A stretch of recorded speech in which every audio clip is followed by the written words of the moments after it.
स्वागत है आपका एआर न्यूज इंडिया पर। मैं हूं आपके साथ आकिल रजा। अपनी मांगों को लेकर किसान दिल्ली आना चाहते हैं, लेकिन इसी बीच किसानों से जुड़ी जो खबर सामने आ रही है वो हैरान करने वाली है। खबर है कि शंभू बॉर्डर और उसके आसपास किसानों पर आंसू गैस के गोले दागे गए हैं। ये तस्वीरें आप देख सकते हैं। और इसी बीच एक पत्रकार, एक चैनल के पत्रकार जो है वो लाइव जाते हुए ये कहते हुए सुनाई दे रहे हैं कि मुझे गोली लग गई नेहा, मुझे गोली लग गई। नेहा मतलब अपने साथी पत्रकार का नाम लेते हुए उनका वीडियो जो है वो सोशल मीडिया पर वायरल हो रहा है। जो तस्वीरें हैं वो हैरान करने वाली हैं। हृदय विदारक तस्वीरें सामने आ रही हैं कि किस तरह से माहौल बनाया गया है। किसान दिल्ली की तरफ कूच करना चाहता था, उससे पहले उनके रास्ते में जो है बैरिकेड्स लगाए गए, कंक्रीट डालकर के रोड्स को बंद कर दिया गया, कीले और कटीले तार जो है उनके रास्ते पर लगाए गए, लेकिन किसान उन सभी बैरिकेड्स को तोड़कर आगे बढ़ना चाहते थे। इसी बीच जो है उन पर आंसू गैस के गोलों की बौछार हुई है। ये तस्वीरें आप साथ ही साथ देख सकते हैं किस तरह का माहौल शंभू बॉर्डर पर बना हुआ है। तमाम तस्वीरें से जुड़ी हुई सामने आ रही हैं, लेकिन सबसे पहले आपके सामने एक तस्वीर रखते हैं। जो हृदय विदारक तस्वीर यह है कि कैसे एक चैनल का पत्रकार खुद को बता रहा है कि उसको गोली लग गई है। अभी स्थिति क्या है ये तो कुछ स्पष्ट नहीं कहा जा सकता, लेकिन वीडियो में जो आवाज उस पत्रकार की सुनाई दे रही है, एक बार ये आप सुनिएगा। लगी मेरे गोली लगी नेहा, मेरे लगी गोली। सतेंद्र, नेहा सतेंद्र, मेरे गोली लगी है। नेहा मेरे गोली लगी है। तो ये वीडियो काफी ज्यादा वायरल हो रही है। सवाल इस बात का है कि क्या वाकई इतने तनावपूर्ण हालात है। तमाम ऐसे वीडियो सामने आ रहे हैं और साथ ही साथ इस वीडियो को लेकर लोग ये कह रहे हैं कि आखिर ये कैसी तानाशाही है। क्या बॉर्डर पर किसानों के ऊपर अब गोली चलाई जाएगी। पत्रकार के मुंह से जो शब्द बोले गए हैं उसमें गोली का शब्द है कि उनको गोली लग गई है। और इसी को लेकर रितु चौधरी जो कि कांग्रेस की नेता हैं, वो कह रही हैं, वो लिख रही हैं, रिपोर्टर्स गोली खा रहे हैं और उनके चैनल्स के एंकर मोदी सरकार की दलाली कर रहे हैं। और सारे न्यूज चैनल पर क्या कुछ चल रहा है वो जग जाहिर है, वो आपके सामने है। सोशल मीडिया पर जो आ रहा है वो एकदम अलग है। सोशल मीडिया की जो तस्वीरें हैं वो वहां के हालात बयान कर रही हैं। ये आपके सामने एक तस्वीर रखते हैं कि एमएसपी ही तो मांग रहे हैं। वो तो मोदी जी ने गुजरात का सीएम रहते हुए कहा था कि एमएसपी के लिए लॉ आना चाहिए। और ये जो तस्वीर आपकी स्क्रीन पर है ये दूर से दूर तक ये एक टोल प्लाजा की तस्वीर है, जहां पर आपको ट्रैक्टर्स ही ट्रैक्टर्स नजर आएंगे। यानी किसानों का जो आक्रोश है वो खुलकर के सामने आ रहा है। एक तरफ मोदी सरकार के वो वादे जहां पर ये दिखाया जा रहा है कि किसानों की आय दोगुनी हो गई है, जहां पर दिखाया ये जा रहा है कि किसान खुशहाल हैं, लेकिन वहीं दूसरी तरफ ये किसान जो दिल्ली आ रहे हैं उनको कितनी मजबूरी और कितनी जो है उनको उम्मीद है सरकार से, जब उनकी बात नहीं मानी जा रही है। सरकार के रवैये और उनकी नीतियों के विरोध में जो है किसान दिल्ली कूच करना चाहते थे। एक एक करके तस्वीरें हम आपके सामने रखते हैं, जिससे आपको जो अभी अपडेट है, जब तक ये हम वीडियो शूट कर रहे हैं, किस तरह का माहौल शंभू बॉर्डर का बना हुआ है। अभी और तस्वीरें आनी बाकी है, लेकिन देखिए जिस तरह से किसानों के ऊपर गोले दागे गए हैं, ये तस्वीर आप देख सकते हैं। इससे आप अंदाजा लगा सकते हैं हर तरफ धुआं ही धुआं है किसानों के ऊपर। अब सोचिएगा, कुछ लोग अभी आपके सामने ट्वीट भी रखेंगे, कुछ पत्रकार ये भी लिख रहे हैं कि एक तरफ जब कावड़ यात्रा जाती है तो उन पर फूल बरसाए जाते हैं, लेकिन देश के अन्नदाता, देश के किसान जब दिल्ली जाना चाहते हैं तो उनके ऊपर किस तरह से आंसू गैस के गोले बरसाए जा रहे हैं। राहुल लिख रहे हैं कि इस आंदोलन में 70-80 साल के बुजुर्ग शामिल हैं, इतनी संख्या में गैस जानलेवा हो सकती है। सीजेआई चंद्रचूड़ जी को इसका संज्ञान लेना चाहिए, ये बात ये कह रहे हैं। कंचना यादव का ट्वीट आपकी स्क्रीन पर। 22 जनवरी को राम मंदिर का प्राण प्रतिष्ठा हुआ, 8000 वीवीआईपी और सरकारी संतों को बुलाया गया था। कई ने तो चिल्ला चिल्ला कर कहा कि राम राज्य आ गया। क्या यही है उनका राम राज्य?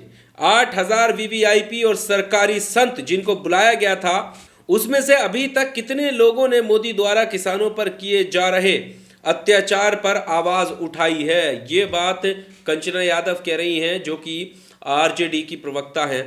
और देखिए किस तरह से रोकने की कोशिश की गई थी। हालांकि अब जब किसान आगे बैरिकेड तोड़कर बढ़े हैं, जिनकी पहले ही भी तस्वीरें आ चुकी हैं कि किसान कैसे आगे बढ़ रहे थे, लेकिन उससे पहले की तस्वीर ये है, आप देख सकते हैं यहां पर। आप तस्वीर देखिए कि किस तरह से नोकीले कांटोदार जो है चीजें लगाई गई थी और सलिए जो है सीमेंट में घुसेड़े गए थे ताकि किसी भी तरीके से किसानों के जो ट्रैक्टर हैं वो आगे ना बढ़ पाएं, और उसके एवज में ये सारी चीजें लगाई गई थी। यहां पर देखिए श्रीनिवास लिख रहे हैं कि ये कौन सा रत्न है जो किसानों को दिया जा रहा है, लेकिन किसान जो है मानने को तैयार नहीं है, आगे बढ़ रहे हैं।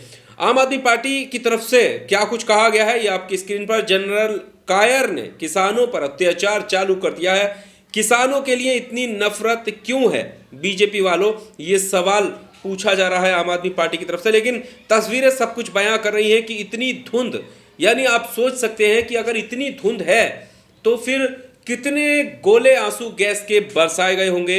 ये तस्वीरें काफी कुछ बयां कर रही हैं। पत्रकार दीपक शर्मा कह रहे हैं कि जलियांवाला बाग नहीं है, हरियाणा का शंभू बॉर्डर है। समझने की बात है, हरियाणा का शंभू बॉर्डर। किसान वो अन्नदाता जिनकी दोगुनी आय करने की बात कही जाती है, किसान वो अन्नदाता जिसको कहा जा रहा है कि वो खुशहाल है। लेकिन अगर खुशहाली है तो आखिर क्या मजबूरी है जो उन्हें दिल्ली खींच कर ला रही है। आखिर जो उनकी मांगे हैं एमएसपी या बिजली बिल और भी कई सारी मांगे हैं, वो आखिर क्यों नहीं पूरी हो रही हैं। ऐसे में सवाल ये भी उठता है कि जब जगदीप धनखड़ जो हमारे देश के उपराष्ट्रपति हैं, जब उनकी मिमिक्री सदन के बाहर हुई थी तो उन्होंने उसको सीधा किसानों से जोड़ा था और कहा था कि ये मेरा ही नहीं, किसानों का भी अपमान है। उन्होंने अपनी कास्ट को तो कहा ही था कि जाट समुदाय का अपमान है, इसके साथ साथ उन्होंने किसानों का अपमान कहा था। लेकिन लोग ये सवाल पूछ रहे हैं कि जगदीप धनखड़ जी को क्या अब ये खबर मिल रही होगी कि किसानों पर आंसू गैस के गोले बरसाए जा रहे हैं? क्या अब उनको खबर मिल रही होगी कि किसानों के साथ जो है लाठी चार्ज किया जा रहा है, किसानों पर पानी की बौछारें डाली जा रही हैं ताकि किसान दिल्ली ना पहुंच सके? तो ये तमाम सवाल उठ रहे हैं। रणविजय सिंह लिख रहे हैं कि किसानों पर आंसू गैस के गोले चलने लगे, देश में खुशी की लहर है। जो लोग ये कह रहे हैं कि अच्छे दिन आ गए हैं, जो लोग ये कह रहे हैं कि राम राज्य स्थापित हो गया है, जो लोग ये कह रहे हैं कि सब चंगा सी है, सब खुशहाल है, उसके लिए ये एक तंज काफ़ी है कि किसानों पर आंसू गैस के गोले चलने लगे, देश में खुशी की लहर है। अलका लामा कह रही है कि पंजाब हरियाणा बॉर्डर पर किसानों के ऊपर आंसू गैस के गोले दागे गए। पिछली बार 750 किसानों को शहीद होना पड़ा था, इस बार क्या चाहती है सरकार? आपको भूलना नहीं चाहिए, आपको भूलना नहीं चाहिए कि दिल्ली के अलग अलग बॉर्डर पर 13 महीने तक किसान जो है आंदोलन कर रहे थे अपनी मांगों को लेकर। और हुआ क्या था? हुआ यह था कि कई बार की वार्तालाप होती रही सरकार से, निष्कर्ष नहीं निकल रहा था। इतना टाइम बीतता चला जा रहा था जिसमें 750 किसानों की शहादत हुई थी, और उसके बाद जो है एक भरोसा देकर के किसानों को सरकार ने वापस किया था, और सरकार ने कहा था कि वो जो उनका काले कानून है वो वापस लेते हैं। उसके साथ ही एमएसपी जैसी तमाम मांगों पर भी बात हुई थी। लेकिन आज वही मांगे फिर से लौट आई हैं और वो वादे पूरे नहीं हुए हैं, जिसके चलते किसान दिल्ली आना चाहते हैं। और सोचिएगा, ऐसे वक्त में जब लोकसभा का चुनाव बेहद करीब है, तो क्या ये सरकार के लिए बहुत बड़ी मुश्किल होने वाली है? ये अपने आप में काफ़ी बड़ा सवाल है। अब देखना ही होगा कि आगे क्या स्थिति रहने वाली है। देखिए, जिसकी बात हमने शुरुआत में कही, हंसराज मीना का ये आप ट्वीट देख सकते हैं। ये लिख रहे हैं कि कावड़ियों पर फूल बरसाते हैं, किसानों पर आंसू गैस चलाते हैं, ये शर्मनाक है। फार्मर्स प्रोटेस्ट 2024, किस तरह का माहौल है आप तस्वीरें देख सकते हैं। और वहाँ की कुछ तस्वीरें ऐसी भी हैं जहाँ पर जो ड्रोन है उसका सहारा लेकर के गोले छोड़े गए हैं किसानों के ऊपर। आप समझ सकते हैं किस तरह की स्थिति वहाँ रही होगी। बहरहाल किसान दिल्ली आना चाहते हैं, तमाम उनकी ऐसी मांगें हैं जिस पर वो सरकार से बात करना चाहते हैं। वो चाहते हैं कि उन्हें एमएसपी की गारंटी मिले, और ये कहते हैं कि सरकार ने पहले भी वादे किए थे और उन वादों पर सरकार खरी नहीं उतरी है। हालांकि सरकार की माने तो उनके पोस्टर ये चीख चीख कर गवाही दे रहे हैं कि किसानों की आय जो है वो दोगुनी हो गई है। बहरहाल अब देखना ये होगा कि किसानों की इन मांगों को लेकर सरकार क्या रुख अपनाती है। जो अभी तक रुख अपनाया हुआ है वो आपके सामने है और ये तस्वीरें सब कुछ बयां कर रही हैं। किसानों के इस आंदोलन को लेकर आपका क्या कुछ कहना है? हालांकि ये सवाल इसलिए क्योंकि शुरुआत में जब किसान दिल्ली आए थे, यानी पिछले आंदोलन की जब अगर हम बात करें, जब वो 13 महीने बैठे थे, तो किसानों को नए नए नामों से पुकारा गया था। कोई खालिस्तानी कहता था, कोई पाकिस्तानी कहता था, अलग अलग तरीकों से। कुछ लोग गुंडे शब्द का इस्तेमाल करते थे और जब वो बैठे थे इन शब्दों से नवाजा जाता था। तो अब देखना ही होगा कि अब इस आंदोलन को किस तरीके से, या ये कुछ लोग तो यही मानने तैयार नहीं थे कि ये किसान है। तो अब देखना ही होगा कि क्या अब इन जो लोग आ रहे हैं, जो फार्मर्स आ रहे हैं, किसान आ रहे हैं, क्या वो इनकी नज़र में किसान है भी या नहीं है। क्योंकि पिछली आंदोलन में ये हुआ था कि उनकी नज़र में वो किसान ही नहीं थे। अब देखना ही होगा कि इस आंदोलन में किस तरह का रुख अपनाने वाले हैं। आपको क्या कुछ कहना है? कमेंट बॉक्स का सहारा लेकर आप अपनी राय जरूर दीजिएगा। शुक्रिया।